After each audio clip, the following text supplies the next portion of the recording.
아멘. 하나님의 말씀입니다. 저희 공동체는 이 매주마다 이 암송 구절을 같이 외웁니다. 이번 주 저희 암송 구절은 요한계시록 3장 20절 말씀입니다.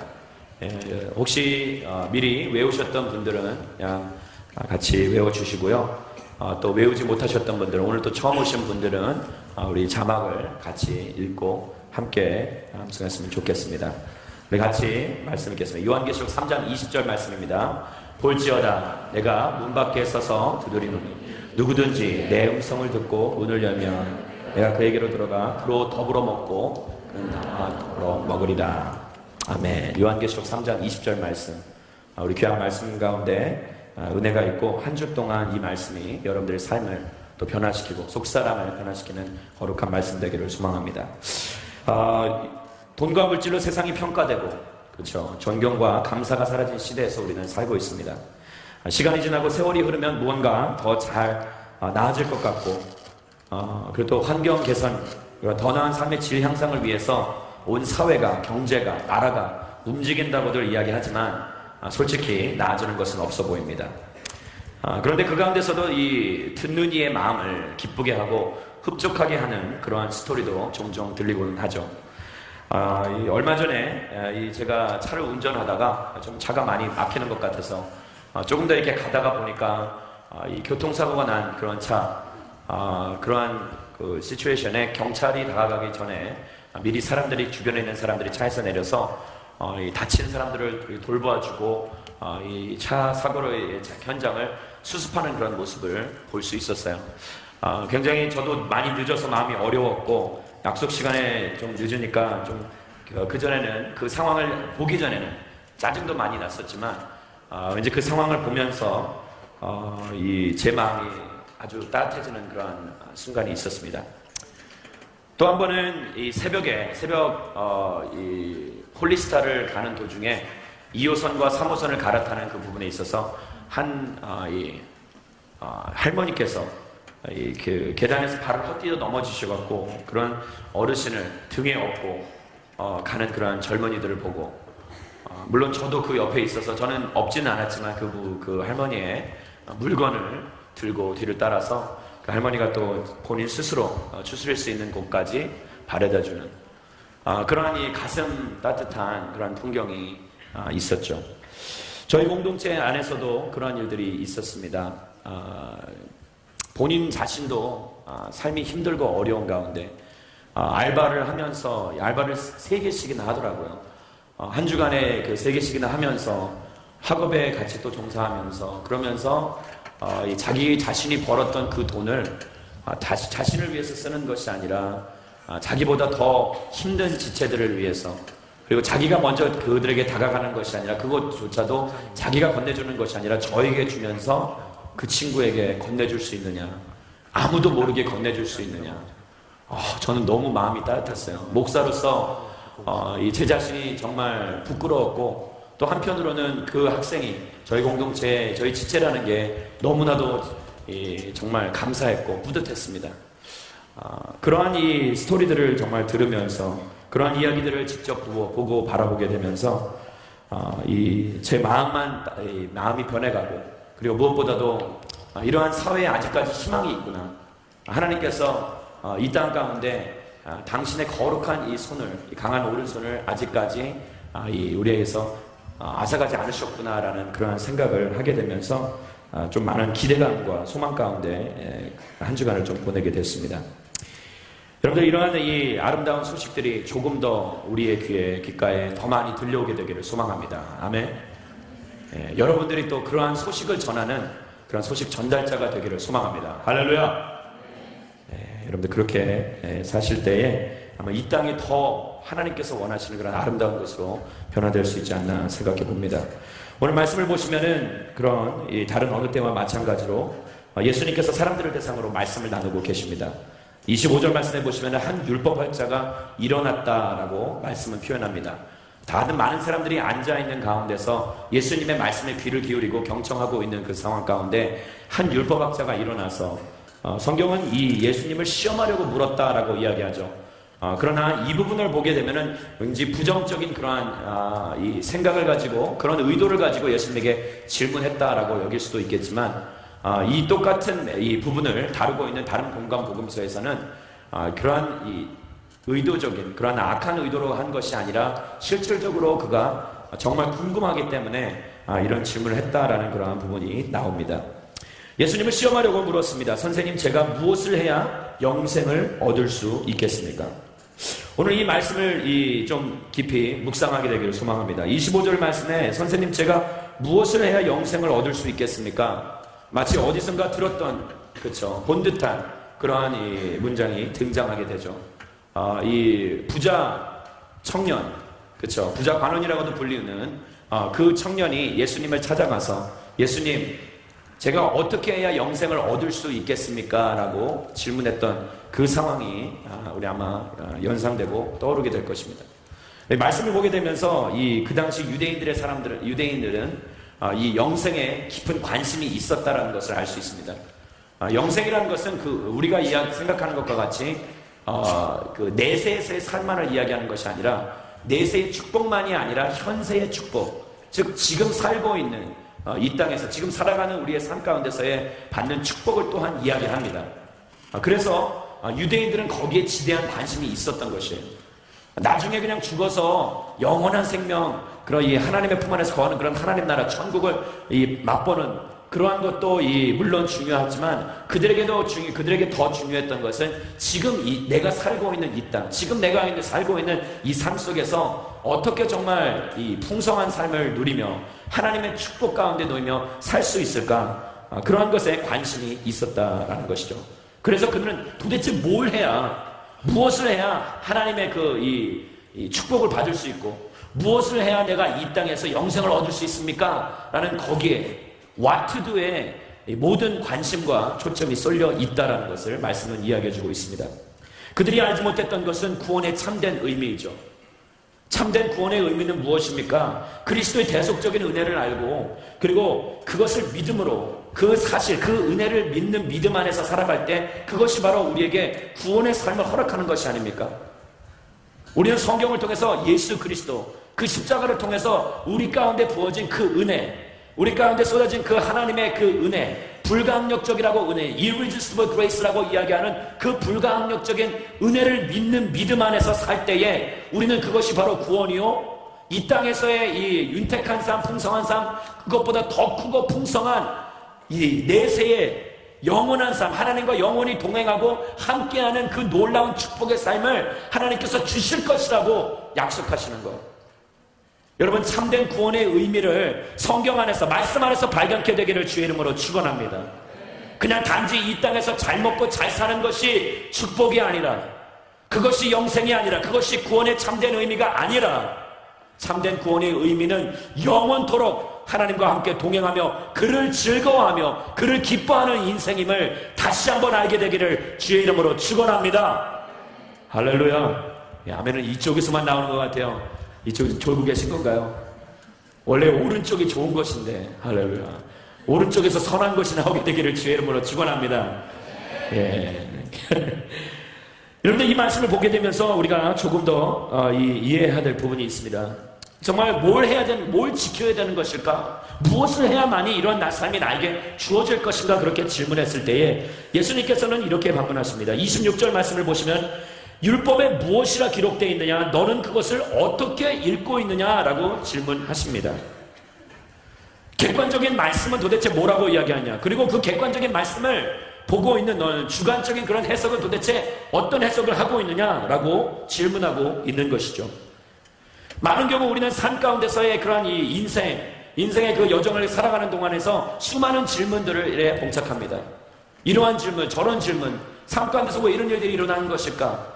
살아가면서 그러한 수많은 질문들을 던지면서 살아가는 것이죠.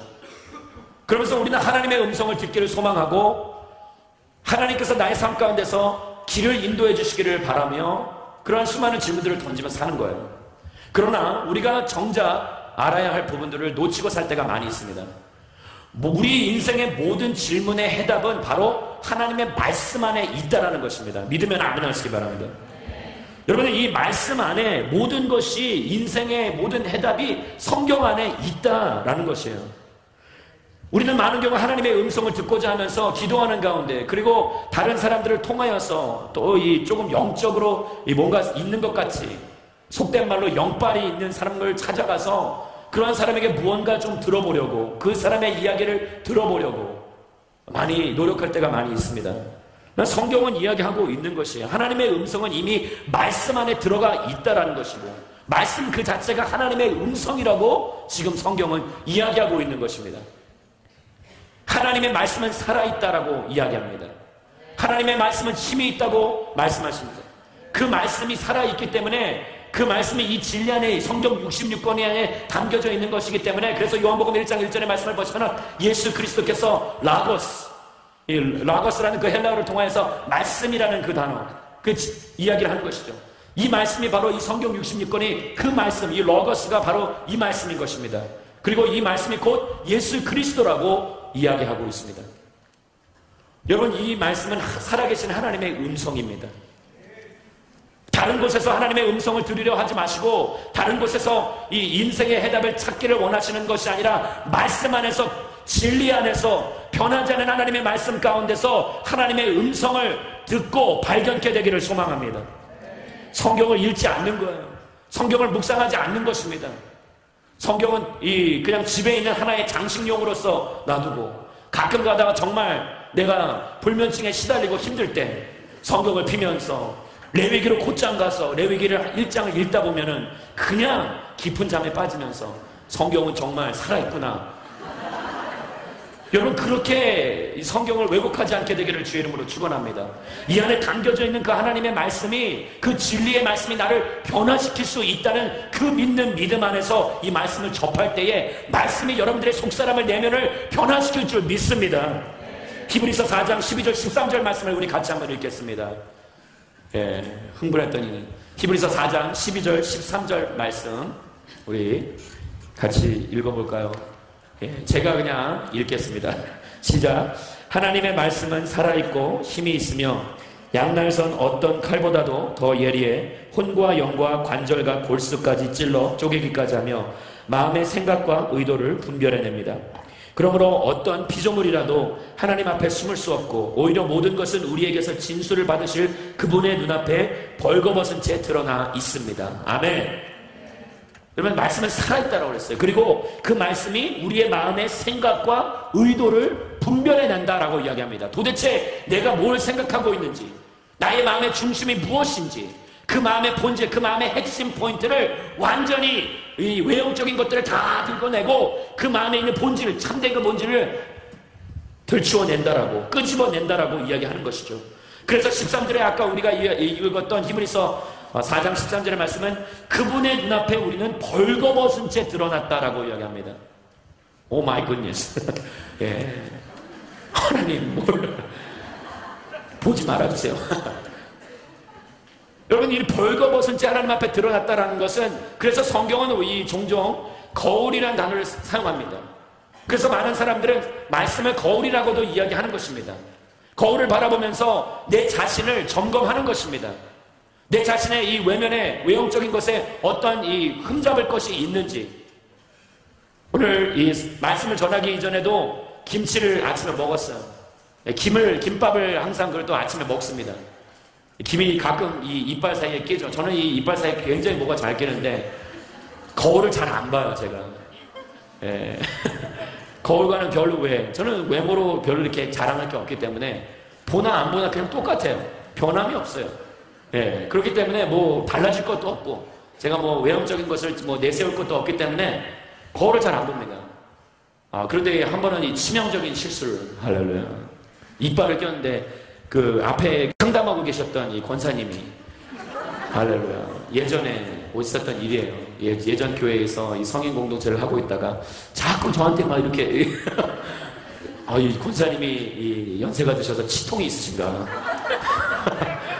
나중에는 목사님 여기 너무 당황했어요. 그래서 제가 이렇게 손을 들어서 잠시만요 하고 봤는데 엄청 큰 게, 본인들은 그런 실수 안 하시나요? 정죄하지 마세요. 정죄의 영을 떠나갈지어다. 중요한 것이죠. 그런데 그 거울을 바라보면서 자기 자신의 외적인 그런 모습을 점검하게 되는 것입니다. 오늘 이 말씀이 우리 가운데 선포될 때에, 하나님의 진리가 우리 가운데 선포될 때에 그 말씀이 가장 먼저 적용될 포인트는 바로 나입니다. 내 자신이 그 말씀 앞에 온전히 서서 그 말씀이 나에게 뭐라 하는지, 그 말씀이 나에게 어떠한 길을 제시하는지 우리 자신을 먼저 그 말씀을 통해서 살펴보아야 한다는 것이에요. 그런데 재미있는 것은 말씀은 항상 내게 적용되어야 하는 것이 우선순위인데, 그것이 가장 1차적 순위임에도 불구하고 그 말씀을 다른 사람들에게 적용하려 할 때가 너무나도 많습니다.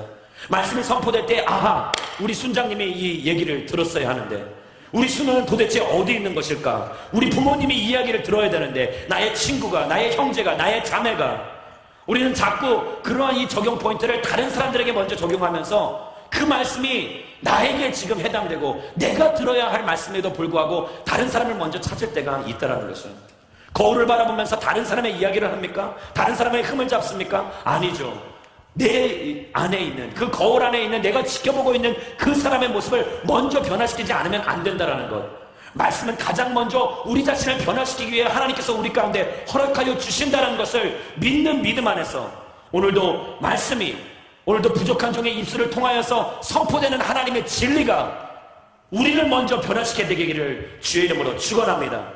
내가 변화될 때 세상이 변할 수가 있는 것이고, 내가 변할 때 우리 가정이 변할 수가 있는 것이고, 내가 변할 때 우리의 캠퍼스가, 우리의 직장이 변화될 수 있다는 것을 믿으시기 바랍니다. 그런 가운데 있어서 율법학자는 예수님에게 이렇게 대답합니다. 27절 말씀을 우리 같이 한번 읽겠습니다. 27절 말씀 시작. 율법학자가 대답했습니다.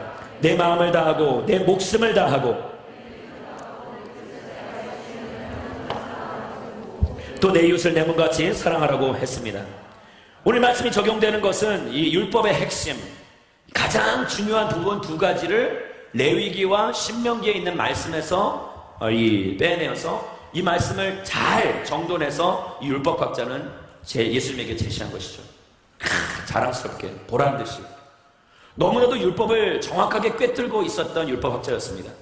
그 핵심을 잘 알고 있었고 본질을 꿰뚫고 있었던 사람이에요.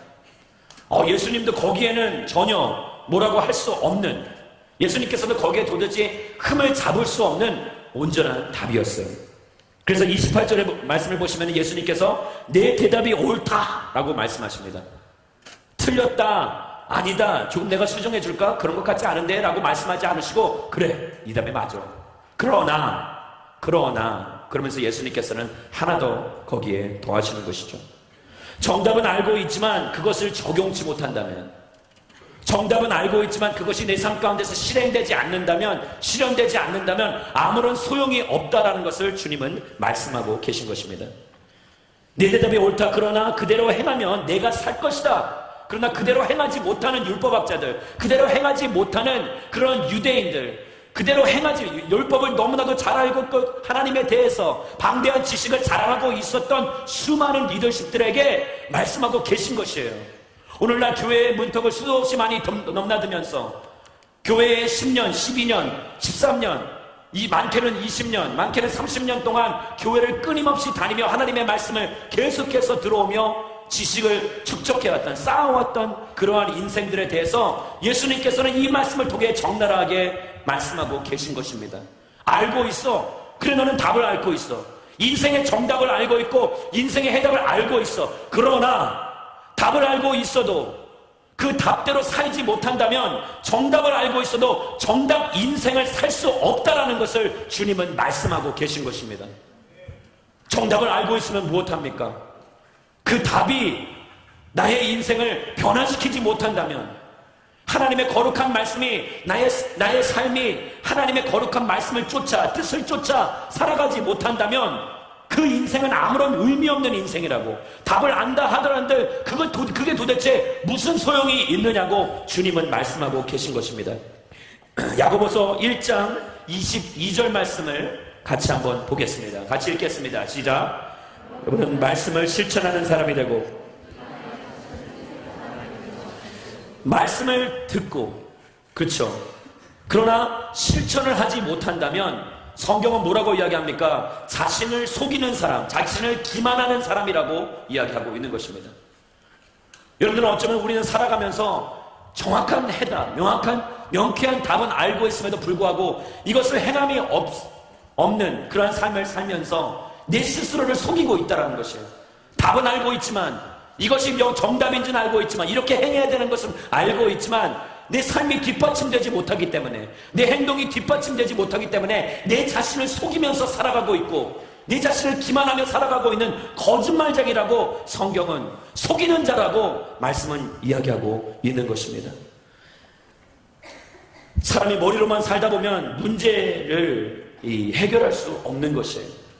늘 논리적으로, 이성적으로, 합리적으로 모든 상황을 바라보면서 뭘 해야 되나, 어떻게 해야 되나, 그러한 이 정답이 나오지만 정작 그러한 것을 이 계산 가운데서 논리적으로 모든 것을 풀어 해석하며 바라보면서 우리는 가장 중요한 이 핵심적인 이 포인트를 내 삶 가운데 적용하지 못한 채 그저 그렇게 살아가고 있다는 것입니다. 신앙의 공식을 찾는 것보다 중요한 것은 하나를 알더라도 그것을 실천하면서 사는 것입니다. 할렐루야. 신앙의 공식을 찾기에 너무 혈안되어서 찾지 마세요. 내 삶 가운데서 어떤 뭐가 나에게 도움이 되고 유익함이 될까?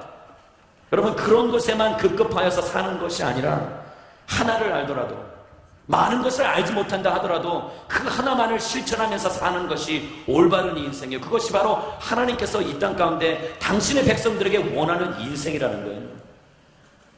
천국에 들어갈 때 하나님께서 마지막에 네가 얼마나 잘 알고 있는지, 하나님의 지식에 대해 잘 알고 있는지, 마치 수능을 보듯이 도덕과 윤리, 사회 그런 과목들을 주시면서 시험을 봐라 라고 말씀하지 않으시는 것이죠. 마지막 때에 그것이 있는 것이 아니라 마지막 때 심판 때는 무엇이 있다고 성경은 이야기합니까? 생명책과 그리고 우리 행위에 대한 책이 기다리고 있다고 요한계시록 말씀은 이야기하고 있는 것입니다. 사랑하는 여러분, 지식과 삶이 일치되는 인생을 살게 되기를 주의 이름으로 축원합니다. 신학이 삶의 현장에서 적용되지 못하면 죽은 신학인 것처럼, 말씀이 내 삶 속에서 적용되지 못한다면 그 말씀의 힘을, 능력을 내가 죽이는 것과 마찬가지라는 것입니다. 지식을 쌓고 이 행함이 없는 것은 앉은 자리에서 지식을 계속해서 키워만 가고 점점 더 머리는 커져만 가지만 몸은 줄어들고 있는 그런 가분수 같은 인생 상상하지 마십시오. 얼마나 웃긴 인생이겠습니까? 그렇죠? 머리로 답을 깨닫고 살아가는 인생이 아닌 답을 실현해가는 인생이 더 아름다운 법인 것입니다. 제가 실질적으로 이 청년 목회를 하면서, 젊은이 목회를 하면서 그런 생각을 많이 하게 됐어요. 겉으로 보기에는 정말 신실해 보이고, 겉으로 보기에는 정말 정답 인생 같아 보이는 그러한 사람들, 예배에는 정말 참한 모습으로 노트를 필기하면서 하나님의 말씀에 귀를 기울이는 그러한 모습, 경청하는 모습, 예배 시간에 맞추어서 오고 늦게 절대 오지 않고 잠을 자지도 않습니다. 그런 분들은 말씀을 꼭 꼬박꼬박 아멘 하면서 이 말씀을 받아들이고 또 곱씹는 그러한 사람들, 순모임에 가면 정말 이 모범 순원으로서 잘 이 순장이 이야기하는 것에 잘 순종하며 잘 따르며 자기 이야기를, 자기 생각들을 잘 나누며, 얼마나 진짜 모범 순원이에요. 그런 순원들이 있었으면 좋겠죠, 순장님들. 예. 어쩌면 순원들도 그런 순장이 있었으면 할지도 모르겠어요. 중요한 것은 그러한 이 정답 인생 같아 보이는 사람들도 정답 인생이 아닐 수도 있다는 것이에요. 정작 가장 하나님의 말씀이 실현되고 실천되어야 할 부분들에서 그들이 나서지 못한다면 아무리 예배 가운데, 아무리 순모임 가운데 거룩해 보이고 뭐라 보이들 하더라도 정답 인생은 될 수 없다라는 것입니다.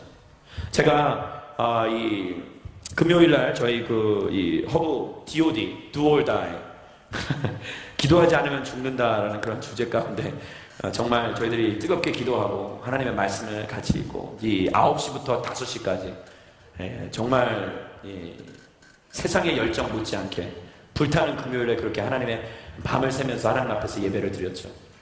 그런데 그러한 가운데서 저희 함께 일부 예배 때 오셨던 그 목사님, 저와 함께 사역했던 목사님이 오셨는데 예전에 그분과 함께 했을 때 처음에 저한테 맡겨주신 그 사역이 뭐느냐, 이 지체들이 좀 좀 껄렁껄렁한 비행 청소년들, 예, 그런 청소년들을 이제 저한테 맡기면서 자기가 잘할 것 같다. 이 청소년들 잘 지도 양육할 수 있을 것 같다. 그래서 저는 별거 아니게 생각을 했어요. 그런데 알고 봤더니 별거였더라고요. 정말 힘들었어요. 예, 심지어는 예를 들어서 생일 케이크를 사와서 제가, 이 생일 케이크니까 우리 친구들과 같이 한번 나눠보자. 근데 성냥을 제가 깜빡 잊고 안 갖고 와서, 혹시 너희들 불이 있니? 와! 전사네! 제 거 쓰세요! 그래서 팍! 지포 라이터를 이렇게 다르게 켜면서 이렇게 제 거 쓰세요! 제 손동작이 뭔지 아시는 분들 의심이 가요. 그렇게 이 자기 거를 써달라면서. 그래서 도대체 누구 거를 써야 될지. 자기 거를 뽑아주지 않으면 화를 내요. 라이터를 벽에다 던지고, 에이! 정말 무서워요. 정말 무서웠어요. 그러면서, 그래, 그러면 우리, 불을, 열 몇 개니까 하나씩 켜자, 이걸로. 대범한 목회자였어요. 예, 그러면서 예배 시간에 마음에 안 들면 밖에 나가서 막 화를 내고, 예, 주차장에서 담배를 피고, 뭐라 그러면은 너나 잘해 막 그러고 집사님들한테 유리창을 깨고, 예배 시간에 밖에 나가서 자기를 이상한 눈으로 쳐다봤다고, 전문용어로 꼬라봤다고 그 친구를 불러내서 밖에 나가서 이 집단 린치를 하지 않나. 정말 무서웠어요, 제가. 겉으로는 내색하지 않았습니다. 그런데 그런 지체들을 데리고 이제 같이 사역을 하는데 단기 선교를 한번 간 적이 있어요. 근데 그 와중에도 정말 이 순한 양들이 있어요, 몇 명. 그런데 그 순한 양들이 정말 저는 순종하고 잘할 줄 알았어요. 남미에 이제 선교를 갔는데 좋지 않은 열악한 환경 속에서, 그러니까 아이들의 본색이 드러나는 거예요. 온실안에 화초같이 정말 예배에 다소곳하게 앉아있고 정말 이쁘게 열심히 잘 섬겼던 그들은 입만 열면 불평과 불만이 나오는 거예요. 원망 섞인 소리를 하면서 도대체 저런 사람 왜 여기 알아보지도 않고 이런 데를 데려와서 우리를 죽이려 하는 거예요. 제가 가봐요. 다시는 교회 안 나와. 너무 어려웠어요. 예. 그런 얘기를 하면서 주변에 가서 쑥덕쑥덕 여겨. 그런데 제가 제일 문제가 땄다고 여겼던 그런 몇몇 친구들이, 그 친구들이 정말 저를 믿고 도와주는 거예요. 전사님 힘들으세요? 저한테 맡겨주세요. 애들 말 안 들어요? 굳은 일 다 하고, 그 친구들이 정말 더러운 일 다 하고, 선교지에 가서 정말 제가 봤어요. 얘네들이 살아있는 애들이구나. 저번에 그러면서 전사님이 한번 그렇게 얘기했잖아요. 충성하라고, 맡은 자 충성하라고. 그 얘기만 들은 거예요. 의리 나으리. 근데 그 친구들이 정말 의리가 있는 거예요. 그 이야기를 들은 거예요. 그래서 그 이야기를 들은 걸 까먹지 않고 딴 걸 하나도 기억 못해요. 창세기가 어디 있는지도 몰라요. 그런데 그 친구들이 와서 그 이야기를 하나 들은 거 가지고 예수님이 충성하라고 했다면서요. 제가 하겠습니다. 다른 애들을 제치고, 정말 말씀을 알고 이 성경 59절을 외우고 있었던 그러한 지체들은 손가락 하나 까딱하고 싶어 하지 아니하고 원망과 불평 가운데 저를 바라보면서 신체한탄하고, 그렇게 했던, 손가락질 했던 그 지체들, 정말 믿었던 도끼에 발등 찍히는 거 정말 마음 아팠어요. 그런데 생각지도 않았던 그들이 나타나서 정말 하나님의 말씀을 실현하려고 노력하는 그들의 인생을 보면서, 이들이 정말 하나님이 사랑하시는 사람이요, 이들이 하나님의 말씀을 실현하기 위해 노력하는 인생이다라고 저는 그때 비로소 깨닫게 된 거예요. 논리적으로는, 합리적으로는, 시적으로 봤을 때는 그들이 아니에요. 그들이 하나님의 사람들이 아닌 것 같아 보이나, 그러나 그들이 하나님의 말씀을 실현하기 위해 몸부림치는 인생이다. 그들이야말로 정답 인생을 향해 나아가는 삶이다 라고 분명히 그때 하나님께서 그 상황을 통해서, 이 경험을 통해서 말씀해 주셨던 거예요. 할렐루야. 그 후로 저는 절대 껄렁껄렁한 친구들, 술 좀 냄새 풍겨도 괜찮아요. It's okay. 괜찮아요. 여기 와서 주무세요. 저 이렇게 냄새나는 구역 만들어 드릴 테니까 거기서 괜찮아요. 하나님의 죄인이 여기 있지 않으면 어디에 있겠어요? 세상에서 이 오해받고, 세상에서 외면당하고, 세상에서 손가락질 당하고 정죄당하는 사람들이 교회가 아니면 어딜 가겠냐고요. 왜 교회는 이렇게 죄인들이 많은 거야? 교회니까 죄인들이 많지. 병원에 가서 왜 이렇게 아픈 인간들이 많아 여기? 왜? 병원이니까 아픈 인간들이 많은 거지. 사랑하는 여러분, 교회 안에서 죄인 찾는 것을 불편해하지 않게 되기를 주의 이름으로 축원합니다. 다 죄인이에요. 너도 나도 다 죄인이에요. 죄송합니다, 반말해서. 우리 다 죄인이에요. 그래서 하나님이 필요한 것이고, 그래서 하나님의 은혜가 필요한 것입니다. 그래서 제가 좀 오버했어요. 죄송해요. 근데 정말 이 말씀이 그걸 이야기하고 있는 거예요. 율법학자들이 그렇게 마음이 아파서 예수님께서 이런 말씀을 하시고 그에게 비유를 하나 던지십니다. 자, 이게 우리가 너무나도 잘 알고 있는 선한 사마리아 비유입니다. 자, 잘 들어보세요. 예루살렘과 여리고 이 거리는 34km 정도 됩니다. 예루살렘은 이 해발 780m 정도의 높이, 상당히 높은 고지대예요. 그렇기 때문에 고지대에 자리 잡고 있는 이 예루살렘 성과 수도죠. 이스라엘의 수도. 그리고 여리고 성은 34km 떨어져 있는데, 여리고 성은 이 다른 이 해면보다 더 낮은 250m 정도 낮은 지역입니다. 그렇게 따져보면은 이 차이가 얼마나 되는지 여러분들 수학적으로 빨리 계산이 빠르신 분들 한 1000m 정도 되겠죠. 상당한 높이에요. 그래서 34km를 그렇게 오르막길을 올라갔다가 내려오는 거예요. 근데 여리고성은 뭘로 알려져 있느냐? 여리고성은 그 당시 이 많은 사람들이 찾아오는 그러한 이 도시였어요. 그래서 그 도시는 무엇보다도 휴양도시, 그래서 사람들이 안락하게 그냥 좀 즐기고 편안하게 살기 위하여서, 그렇기 때문에 이 경제가 상당히 발달되었던 부분이 있었죠. 그래서 도시, 이 수도에서 이 휴양도시인 여리고로 사람들의 잦은 왕래가 있었습니다.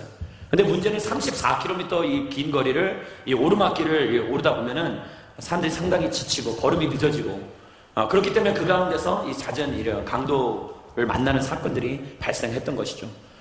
그래서 이 제롬이라는 그 역사가는 4세기까지 그 당시에 실질적으로 이 강도들이 너무 많이 발생했던 그런 것들을 역사가는 기록하고 있죠. 그리고 실질적으로도 이 성지 순례를 다녀오신 분들은 알겠지만 그 가운데서도 이 근래에서도 이 강도들이 많이 출현하는 곳이 바로 그 길이다라고 말씀을 이야기하는 것이죠. 그런 가운데 있어서 한 사람이 강도를 만나 누워 있습니다. 그런데 도움 없이 살 수 없었던, 다른 사람들의 도움에 손길이 없으면 생명을 유지할 수 없었던 그 사람을 누가 먼저 발견하게 되느냐? 제사장이라고 성경은 이야기합니다. 31절 말씀을 보시면은 마침 한 제사장이 그 길을 내려가는데 그 사람을 보더니 반대쪽으로 지나갔다라고 이야기합니다. 그 사람을 보자마자 자기 길을 다른 길을 간 것이죠. 그런데 중요한 부분은 이 반대쪽으로 내려가고 있었다라는 것이죠.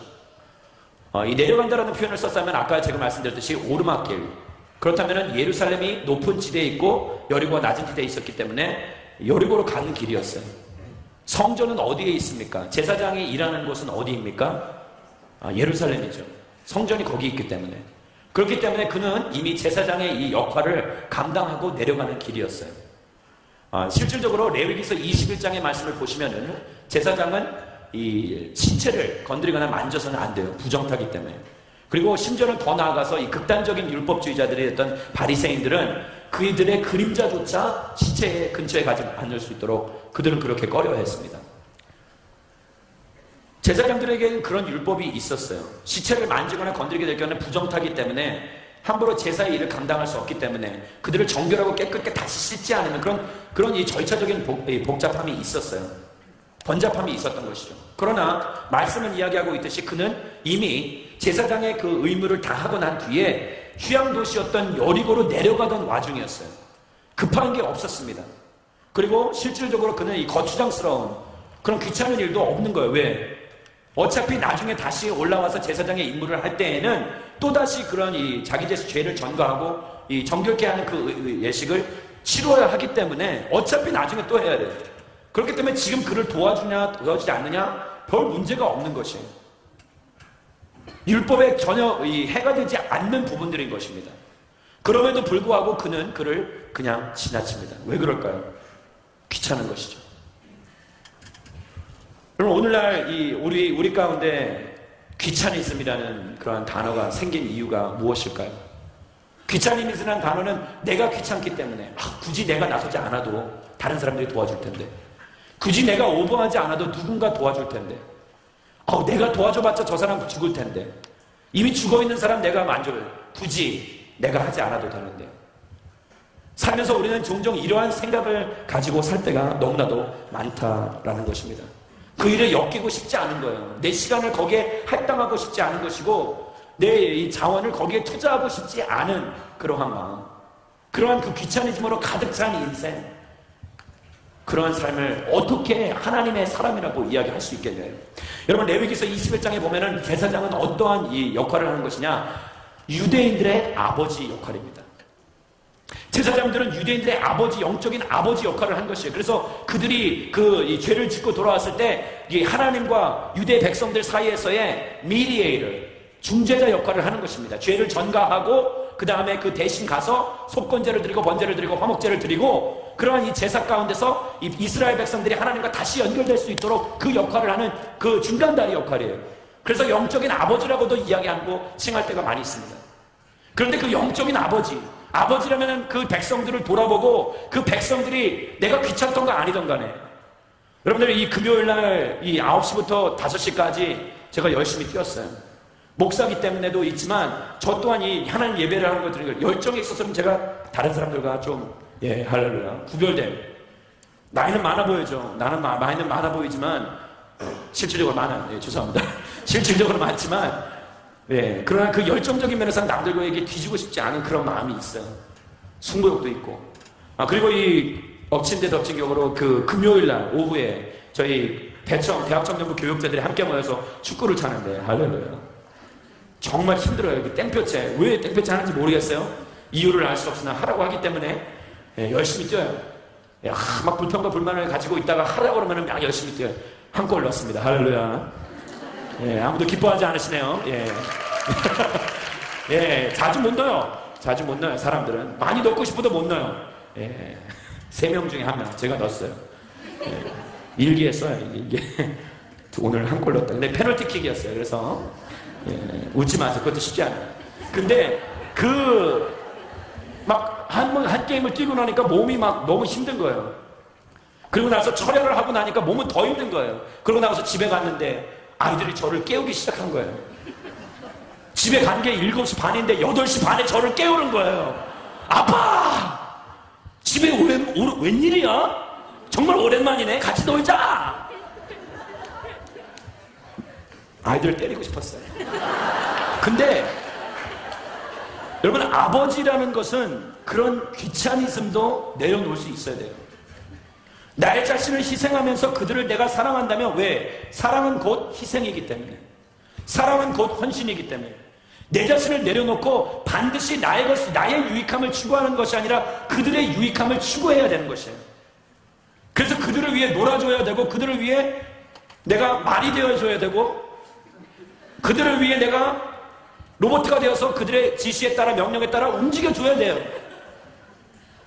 여러분, 영적인 아버지 역할 마찬가지인 것입니다. 제사장이라면은 반드시 당신의 백성들의 고충을 듣고 당신의 백성들의 아픔과 함께 동참할 수 있는 인생, 함께 울고 함께 웃을 수 있는 그런 사람이 진짜 영적 아버지가 될 수 있다는 것이에요.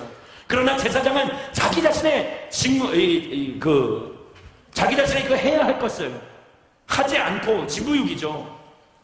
자기 자신이 해야 할 책임져야 할 부분을 방관한 채 귀찮다고, 자기 자신의 시간과 자기 자신의 자원을 낭비하고 싶지 않다고 그렇게 여긴 채 그 사람 곁을 떠나갔던 것이라고 말씀을 이야기하고 있는 것입니다. 성전에서 아무리 의무를 다하고, 성전에서 아무리 정결하고 깨끗하게 자기 자신을 돌아보고 거룩하게 만들어서 하나님 앞에 제사장으로서 바로 선다 할지라도, 사람들이 보기에 합당한 제사장이라 할지라도, 저 제사장이 올바른 예식을 행하고 있는 것 같이 보이고 여겨질지라 하더라도, 논리적으로, 지적으로, 합리적으로 겉모습은 외형적으로는 옳아 보일지라 하더라도, 그러나 그가 영적인 의무를, 책임을 다하지 않는다면 그것이 곧 하나님 앞에서 직무유기요, 그것이 곧 하나님의 보시기에는 합당치 않은 인생이 될 수밖에 없다라는 것입니다. 사랑하는 여러분, 우리에게는 이 땅에서의 영적인 책임을 지고 살아가야 할 그런 의무가 있다라는 것이에요. 세상을 바라보면서 안타까워야 하고, 하나님께서 우리를 먼저 세워주셨기에 우리는 이 땅을 파수꾼의 눈으로 바라보며 이 땅을 위해 중보하고 기도해야 하는 그런 영적인 책임과 의무가 있다는 것이에요. 할렐루야. 우리의 삶 가운데서 하나님의 나라를 실천하고 하나님의 사랑을 공유하고 함께 나누며 다른 사람들을 배려하고 다른 사람들을 아껴야 할 그런 책임과 의무가 우리에게는 있다는 것이에요. 하나님의 말씀 따라 살아야 하고, 말씀을 몸소 실천하며 실현하며, 누가 보던 간에 누가 보지 않던 간에 그것이 중요한 것이 아니라 늘 하나님의 말씀에 따라, 하나님의 뜻에 따라 하나님의 마음에 합한 인생을 살기 위해 거룩한 몸부림을 치는 그러한 사람이 되어야 한다고 말씀은 이야기하고 있는 것이에요. 이게 우리의 책임과 의무인 것입니다. 그러나 주일 제사장은 그 의무를 다하지 않은 채 그저 그렇게 그 사람을 지나갑니다. 두 번째 등장하는 인물이 있습니다. 레위인입니다. 레위인도 마찬가지예요. 제사장보다는 조금 낮은 그런 계급이겠죠. 등급이겠죠. 좀 덜 중요한 이 영적인 위치에 서 있겠죠. 그러나 그 또한 마찬가지예요. 레위인도 교회 이 성전 안에서 중요한 역할을 감당하고 있습니다. 성전 안에서 모든 이것들을 크고 작은 일들을 도맡아서 해야 할 그런 책임과 의무가 있어요. 예배를 드림에 있어서 예배가 잘 돌아갈 수 있도록 우리는 모든 곳에서 잘 섬깁니다. 그러나 이곳에서만 섬긴다고 하여서, 이곳에서만 정말 눈에 보이는 곳에서만 일주일에 1시간 반, 길어야 2시간, 할렐루야, 그 정도만, 아니 순모임까지 앞에서 4시간 그렇게 내가 시간을 할당한다고 하여서 그리스도인이라고 불림받을 수 있겠느냐 이거예요. 사랑하는 여러분, 그리스도인의 인생 가운데 크리스천의 삶은 파트타임이란 없습니다. 따라 보겠습니다. 크리스천의 삶에는, 다시 한번 크게 한번 해보겠습니다. 크리스천의 삶에는 파트타임이란 없습니다. 우리는 전적으로 나의 인생 모든 것을 다 동원하여서 하나님과 그의 영광과 그의 나라를 위해서 뛰어야 하는 것입니다. 그리스도인이라는 것은 그리스도를 위해 죽고 그리스도를 위해 살겠다라고 고백하는 것이 그리스도인인 것입니다. 그리스도가 내 삶의 중심인 것이 그리스도인입니다. 그런데 우리는 이것을 너무나도 안일하게 생각하고 이것을 너무나도 가볍게 여길 때가 너무나도 많아요. 내 삶의 일부를 드렸으면, 내 삶의 주일을 드렸으면, 금요일을 드렸으면, 어떻게 보면 오늘 이렇게 많은 사람들이 나오지 못한 것은 DOD, 금요일 철야가 주일을 대체했는지도 모르겠어요. 어쩌면 허풍 미리 나가 있는지도 모르겠어요. 자리를 잡으려고. 중요한 것은 나의 삶 가운데서 어느 일정 부분만 드린다고 해서 우리가 그리스도인이라고 불림받을 수 없다는 것입니다. 레위인, 제사장, 그들은 그렇게 그 누워있었던 강도 만난 그 사람을 지나쳤던 것입니다. 그런데 세 번째, 전혀 생각지 못했던 반전이 일어납니다. 같이 한번 볼까요? 우리 33절 말씀을 같이 한번 보겠습니다. 시작. 그러나 어떤 사마리아 사람은 길을 가다가 그 사람이 있는 곳에 이르러, 사마리아 사람이 나왔다고 여깁니다. 사마리아인들이란 누구냐? 같이 한번 보겠습니다. 사마리아인들이란 같이 읽어볼까요? 시작. 북이스라엘이 점령을 당하고 난 뒤에, 자, 혼혈 정책을 통해 순수성을 잃어버렸습니다. 강제적인 그런 결혼, 그런 매칭 때문에 그런 순수성을 잃어버렸어요. 혈통을 잃어버렸죠. 그런데 그러한 가운데 있어서 남유다에 있었던 사람들이 그들을 적대시 여겼습니다. 나라를 팔아먹어, 민족을 팔아먹어요. 매국노 막 그렇게 여기면서 강제로 어쩔 수 없이 그렇게 된 것인데, 목숨을, 생명을 유지하기 위하여서 어쩔 수 없었는데, 그러면서 이제 그들을 몰아가기 시작한 것이에요. 그리고 그들의 후손, 그들의 선조가 그렇게 잘못된 일을 행하였다면 그들의 후손이 무슨 잘못이 있겠어요? 자기가 그 가정에서 태어나고 싶었겠습니까? 그러나 사마리아인들을 그렇게 몰아붙였던 거예요. 적대시 여겼던 거예요. 그러면서 특별히 율법학자들, 오늘 이 말씀에 등장하는 율법학자들은 그들을 너무 적대시 여겼습니다. 우리가 그것을 어떻게 할 수 있느냐? 자, 보세요. 37절 말씀을 보시면 예수님께서 이제 다 질문을 마치시고 자, 말씀하십니다. 율법학자가 이제 대답한 거예요. 예수님께서 야, 그럼 이 세 사람 중에 누가 도대체 이 강도 만난 사람의 이웃이냐? 라고 질문했을 때 율법학자가 이렇게 대답합니다. 37절 말씀 같이 읽겠습니다. 시작. 율법학자가 자비를 베푼 사람입니다. 예수께서 그에게 말씀하셨습니다. 너도 가서 이와 같이 하라. 자비를 베푼 사람, 사마리아인이라고 얘기하지 않았습니다. 사마리아인임에도 불구하고 사마리아인 그 사람이 도와줬으니까 그 사람이 강도 만난 사람의 이웃이죠 라고 이야기하지 않고 그 정답을 잘 이야기했던, 여태까지 논리적으로 잘 모든 것을 상황을 설명하였던 그러한 이 율법학자가 마지막에 가서는 그 답을 이야기하는데 뭐라고 이야기합니까? 자비를 베푼 사람이라고 이야기하는 거예요. 그 입에서는 차마 제사장도 있고 레위인도 있는데, 유대인들의 리더십들이 있는데 차마 그의 입으로 사마리아인이 옳다고 이야기할 수 없었던 것입니다. 그럴 정도로 그들에 관해서는 좁혀질 수 없는 그러한 간격이, 그러한 사이가 존재했다라고 이야기하는 것이죠. 여러분, 그런데 그러한 사마리아 사람이 그 강도 만난 사람을 어떻게 돌봐줍니까? 가까이 다가가서 상처에 기름과, 34절에 보면 기름과 포도주를 바르고 싸맸다. 그리고 후반부에 보시면 그러고는 사람을 자기 짐승에 태워서, 여러 마리 짐승, 나귀가 있는 것이 아니에요. 그냥 딱 하나 나귀에 태워서, 짐승이라고 하는 건 낙이라고 저는 생각해요. 모르겠습니다. 그런데 태워서 여관에 데려가 잘 보살펴 준 것이에요. 말씀을 보시면 그가 밤새도록 그들을 돌봐준 것을 말씀을 통해 우리가 알 수 있습니다. 왜냐, 그 다음날 아침에 일찍 일어나 그 사람을 돌봐달라고, 끝까지 책임져 달라고 2데나리온을 그 이 주인에게 주는 그런 모습을 보여주죠. 여러분, 그러한 가운데 있어서 그런 사마리아인이 왜 이렇게 도가 지나칠 정도로 그냥 여관에, 가까운 여관에 데려다 주면 될 것을, 그냥 그렇게 그냥 데려다 주면 될 것을 자기의 의무를 다한 것임에도 불구하고 밤을 새서 그를 정성껏 돌봐주고, 그리고 또 아침에 바쁘지 않은 것이 아닙니다. 왜냐하면 이 말씀을 보시면은 그는 다음날 빨리 가야 되는 것을 이야기해 주는 거예요. 바쁜 사람이에요. 비즈니스를 아마 하고 있는 사람인지도 모르겠습니다. 그런 바쁜 와중에, 쫓기고 있는 시간과 싸우고 있는 그런 과정에서 그는 그냥 스쳐 지나가도 될 그 사람을 돌봐주고, 그리고 그를 끝까지 챙겨주는 그러한 모습을 보여준 것입니다. 사랑하는 여러분, 제가 분명히 말씀드리지만 우리가 없어서 섬기지 못하는 것이 아닙니다. 시간이 없어서 섬기지 못하는 것이 아니요, 내가 부여하지 못해서 나누어 주지 못하는 것이 아니라, 있어도 섬기지 못하는 사람들이 있고 부유해도 주지 못하는 그러한 사람들이 있는 것처럼, 섬김과 드림의 문제는 소유의 문제가 아니라 마음의 문제라는 것을 여러분이 반드시 깨달아야 합니다. 우리 같이 한번 따라하겠습니다. 섬김과 드림은 소유의 문제가 아닌 마음의 문제입니다. 여러분, 내가 무엇이 있고 없고, 시간이 있고 없고, 재정적으로 풍부하고 모든 것을 갖추고 있다 아니다, 내가 그런 위치에 있다, 지식이 있다 없다, 그것이 중요한 것이 아니라 마음의 문제라는 것이에요. 여러분, 오늘 이 33절, 저희가 읽었던 33절의 말씀을 보시면 그를 불쌍히 여겼다라고 이야기합니다. 이 불쌍히 여겼다라는 이 부분을 이 헬라어로 보시면은 도움이 절실히 필요한 자들에게 부어줘야 할 인간의 기본적인 마음을 이야기합니다. 특출난 하나님만이 가지고 있는 그 사랑, 하나님의 마음, 그것이 아니라 모든 인간들이 가지고 있어야 인간의 기본적인 마음이에요. 그래서 저는 이 말씀을 보면서 사마리아인이 도대체 다른 사람들과 다랐던 것은 무엇일까? 그는 자기 자신의 마음에서 들려오는 양심의 소리에 귀를 기울일 줄 알았던 사람이에요. 양심의 소리에 귀를 기울이는 저와 여러분들이 되기를 주의 이름으로 축원합니다. 마음의 소리에 귀를 기울이십시오. 때로는 어떻게 우리 삶 가운데서 들려오는 소리들이 있는 거예요.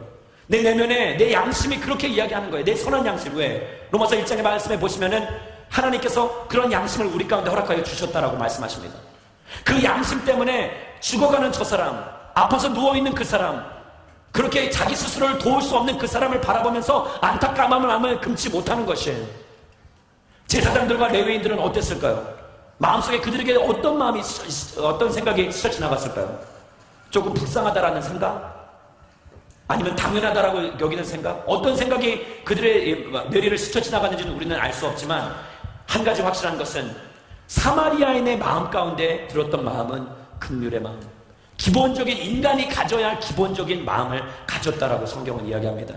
사랑하는 여러분, 여러분들이 양심에 화인맞지 않았다면, 양심이 여러분들 굳어져 버리지 않았다면, 어떤 상황에 이 세상을 바라보며 이 땅을 바라보며 주변에 있는 상황들을 바라보면서 긍휼의 마음을 품게 되기를, 자비의 마음을 품게 되기를, 그러한 눈을 갖게 되기를 주의 이름으로 축원합니다.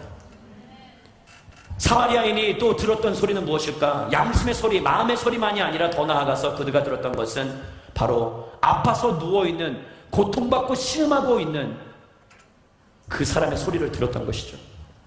이 땅 가운데 살아가면서 우리는 그러한 소리를 종종 외면하곤 합니다. 내가 과연 그들을 도울 수 있을까? 길가에 돌아다니면서 한 푼 달라고 이야기하는 그러한 노숙자들, 새벽에 가장 먼저 첫 번째 이 지하철을 타게 되면은 물건들을 팔러 일찍 나오는 그러한 분들, 거기에서 이제 한 청년, 이 젊은 친구가 하나 있는데 몸에 장애가 있어요. 제가 항상 그 3호선을 타고 다니는데, 할렐루야, 3호선 4번째 칸에 저는 항상 탑니다. 만나실 분들은 꼭 오세요. 근데 그분을 바라보면서 항상 그 물건을 팔러 오는 거예요. 근데 제가 이렇게 물건을 사는 걸 보고 주변에 있는 옆에 분들이 이렇게 얘기하는 거예요. 젊은이, 사주지 말어. 사주면은 계속 저 사람들 와. 라고 이야기하는 거예요. 처음에는 제가 생각하기에, 맞아. 사주는 사람이 없으면 저런 사람들이 안 올 거야. 불법인데. 그렇죠?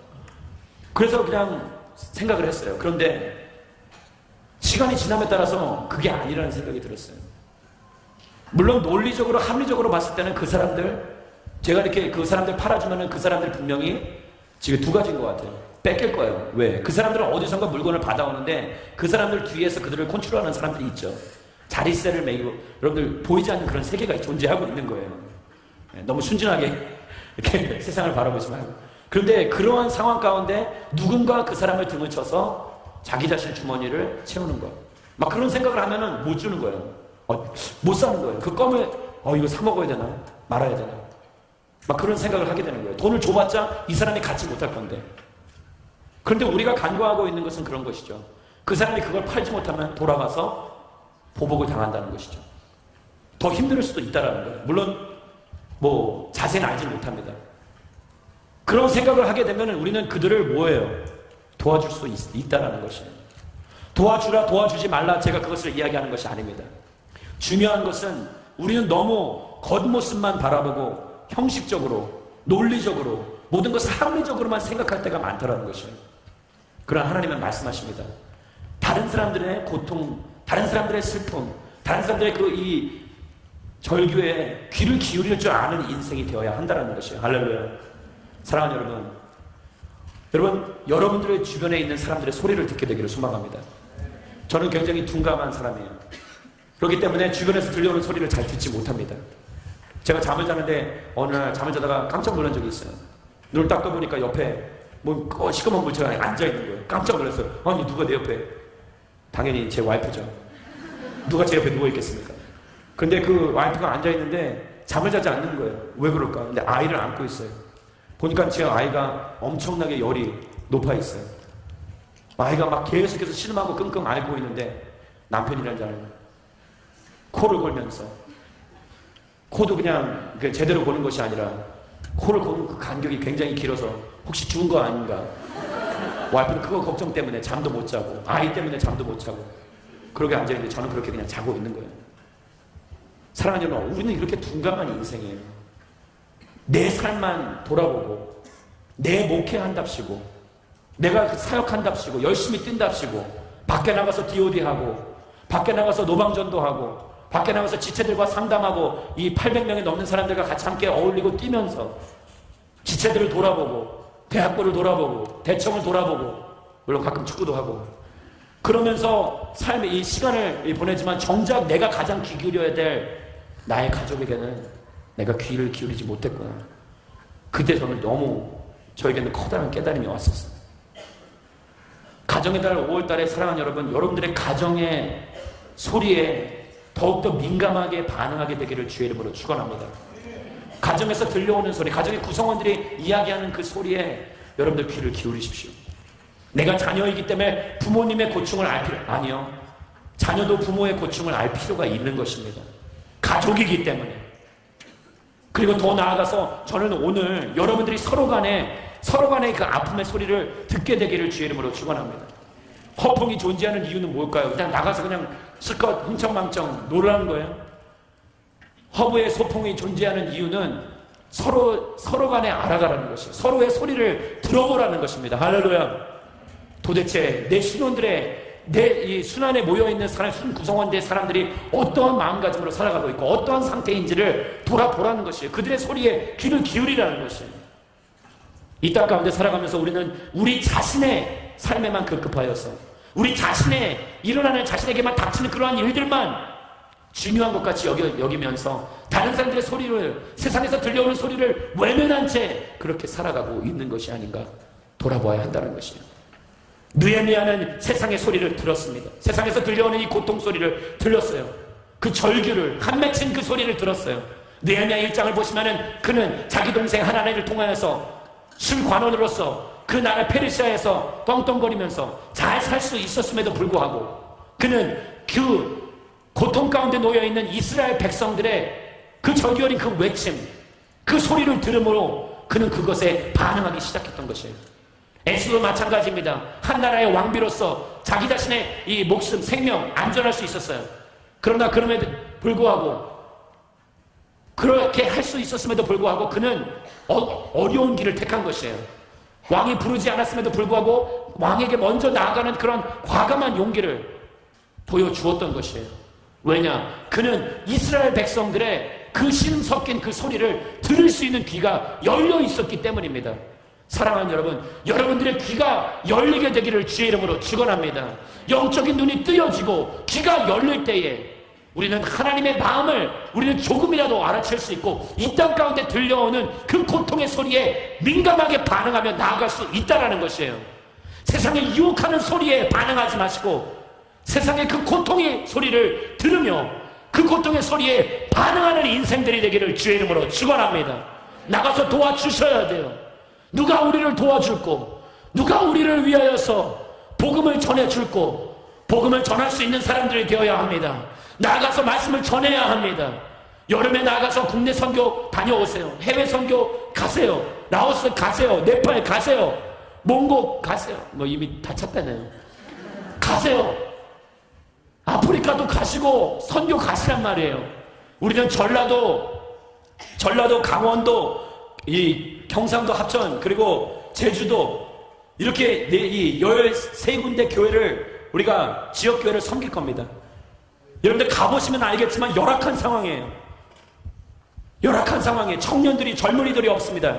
전라도 영광에 제가 가보니까 너무 평균 연령이 67세 제일 젊으신 분이 목사님 63세 그럴 정도로 그분이 나는 이 교회 젊은이에요 라고 말씀하시는데 제가 봤을 땐 젊은이가 아닌데 여러분 그러한 곳에 도움의 손길이 필요한 것이고 어린아이들을 위해서 누군가 그들을 가르치고 지도해 줘야 되는데 63세, 64세 되신 그런 권사님들이 집사님들이 그들을 돌보기에는 너무 기력이 딸리는 거예요.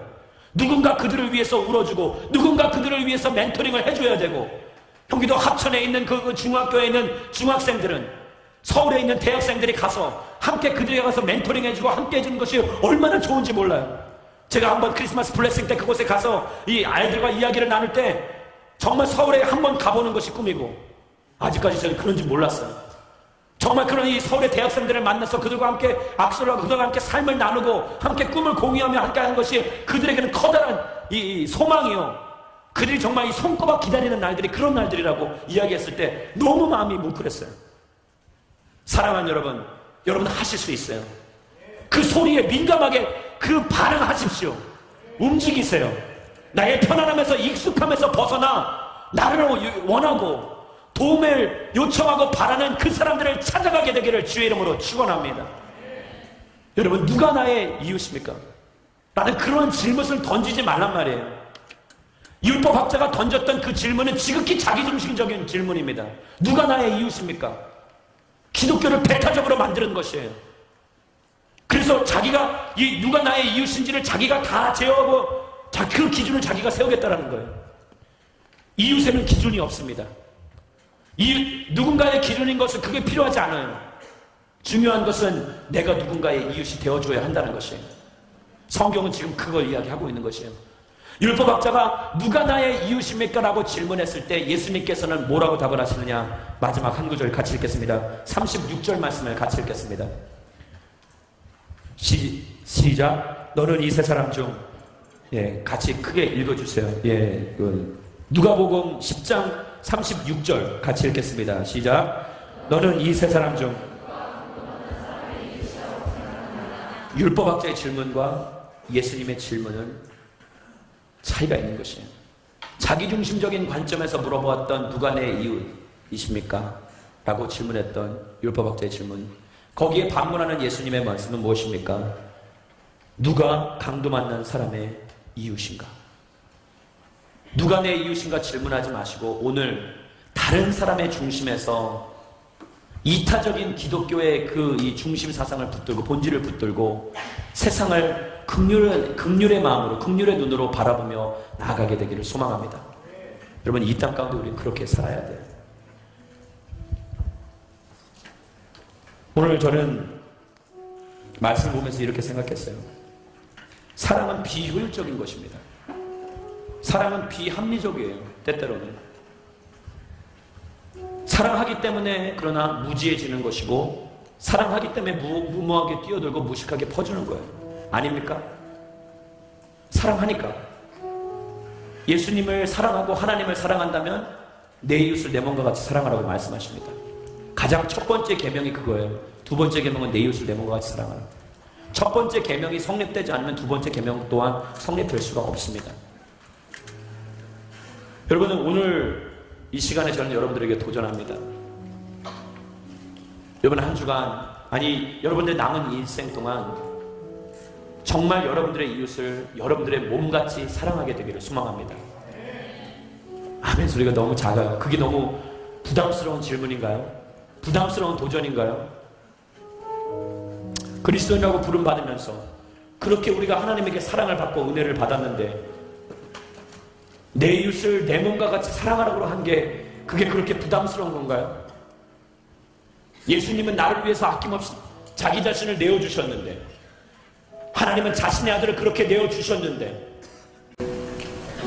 내가 내 사랑을 다른 사람에게 조금 나누어 주는 게 그게 그렇게 부담스럽고 힘든 건가요? 알아요. 어려웠고 힘들어요. 비합리적이에요. 논리적이지 않습니다. It doesn't make any sense. 그러나 그렇게 해야 돼요. 왜냐하면 우리가 받은 은혜가 너무 크고 우리가 받은 사랑이 너무 크고, 그리고 이 땅 가운데 아직도 그 사랑과 우리가 알고 있는 그 사랑과 은혜를 모른 채 살아가는 사람들이 너무나도 많기 때문에 아직도 길가에 그렇게 홀로 처박혀 모든 사람들에게 외면당한 채, 사회에서 외면당한 채, 시스템에서 외면당한 채, 공동체에서 외면당한 채, 순에서 외면당한 채 살아가는 사람들이 있기 때문에 진짜 우리가 그리스도인이라면 그리스도의 긍휼과 그 사랑을, The compassionate heart of Jesus Christ를 갖고 있는 인생이라면 우리는 그 민감한 그 소리에, 그들의 고통의 소리에 반응해야 한다는 것입니다. 오늘 이 시간에 그렇게 반응하시는 분들마다, 그렇게 반응하시기를 결단하시는 분들마다 자리에서 일어서기를 바랍니다.